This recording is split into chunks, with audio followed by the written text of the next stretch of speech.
really helps you think about your thoughts in like a kind of a distanced way, because like if you are a trauma survivor, a lot of those automatic thoughts come from like remnants and scar tissue of the trauma you've experienced, you know, especially the negative things. Oh yeah, they definitely do. And that's what I discovered in that time when I was in grad school. I was like, whoa, I all of my stuff from my childhood really started to come out. And I think I had ended up going down the Google rabbit hole when I found out about the term narcissist. I was like, what's that? And then I just discovered a lot about my own family and how I was raised, and I couldn't believe it. It was like I don't even know what you call those, like the dolls where you take. Oh, the Russian dolls, like where the Russian dolls inside. And it was like it couldn't stop. Like I just kept, there was more and more and more, and that's what it was like. It was, I'm not gonna lie, it was a lot to accept that the things that happened when I was a child. I don't know if that's something you can relate to too.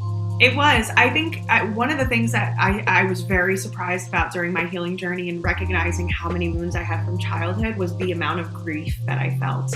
I think that's something that we don't talk about enough of, which is this idea that the healing journey is, quote, painful, and we have to look at things, but the most painful part was the grief that I started to feel for myself and my inner child and the child version of myself, when I started to realize how hard she had it and how hard she tried, and all the ways in which she needed to be loved that she couldn't be loved. And like then recognizing on top of that how hard I've been on myself as an adult, and that I haven't made it any easier for my inner child. I've actually perpetuated the same abuse and the same toxic, mindset that like I was put onto me and caused me trauma. And so that grief and that shame around, oh my God, I've been doing the same thing to myself that people were doing to me that I hated so much, was really the hardest part for me.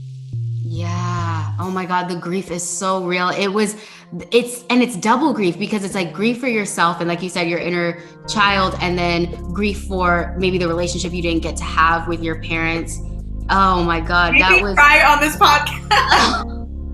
It was, yeah, I'm feeling it too, honestly, because that was experiencing both at the same time was really difficult for me initially, because I had to try to do it alone initially. Yeah. So that was really hard. And it was like, I can't believe it. There was definitely so much grief for the inner child. Like I would do these guided meditations, and sometimes the memories would get unlocked of like being a kid and just feeling frozen. Because you know how that can happen sometimes, where words can't come out.